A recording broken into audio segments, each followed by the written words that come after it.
Hey everyone, I hope you're all doing well today. This time we are going to be talking about Shanghai on the Master System. There is no story in this game, so we can just jump right into the gameplay. There are a few modes here, they're all pretty much single player. What this game is a tile matching game.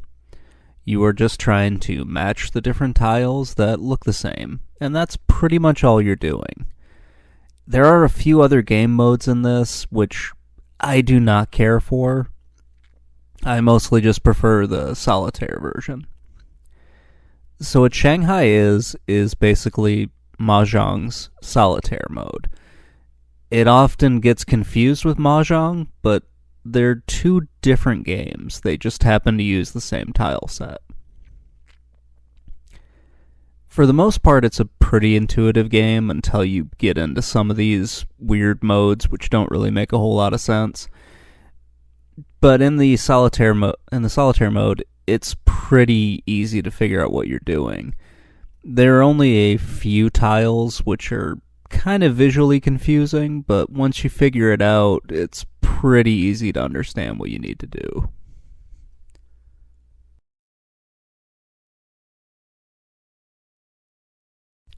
For a Master System game, this looks really good.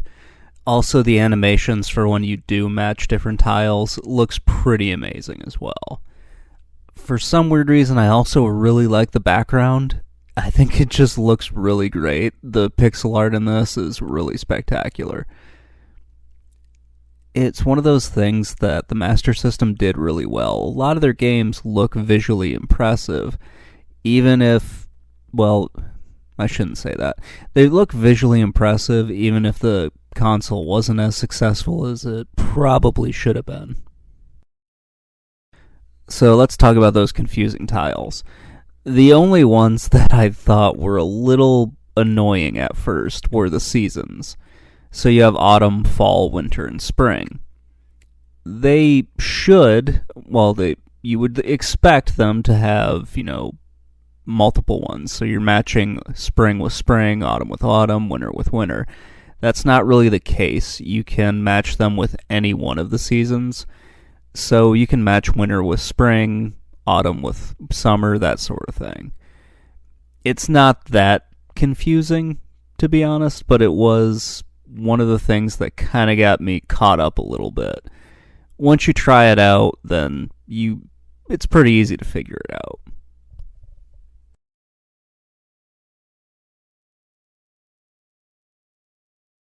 The memories that I have of Shanghai are not from the Master System, though. They come from playing it on the Sega Saturn. I had no idea what the game was when I first played it on the Saturn, but I knew it was a lot of fun and I was at least interested in it. It was also one of the few Sega Saturn games that I owned before I got rid of that early collection in the late 90s. It was one of the games that I was just sort of drawn to, and I don't really know why, and I just kept playing it over and over again.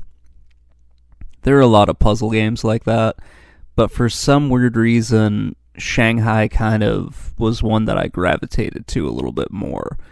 Maybe it was because I was trying to figure out what all the different symbols and everything meant, or maybe it was just that it looked different, but overall, it was a really fun game to play back then, and it's still a lot of fun to play now, no matter what version it is. Okay, so final thoughts on this one. Shanghai is a lot of fun. At least I really enjoy the game.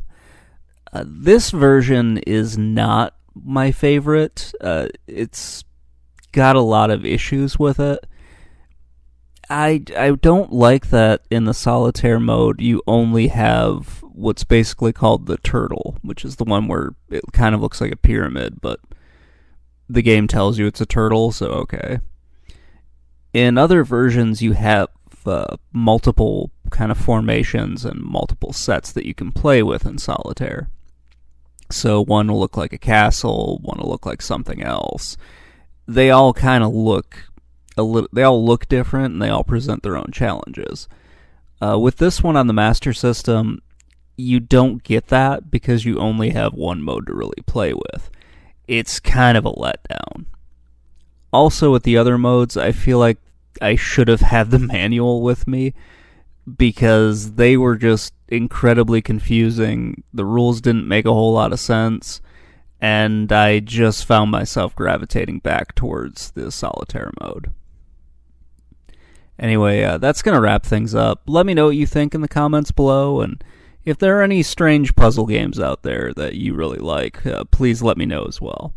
I will talk to you all later. Bye.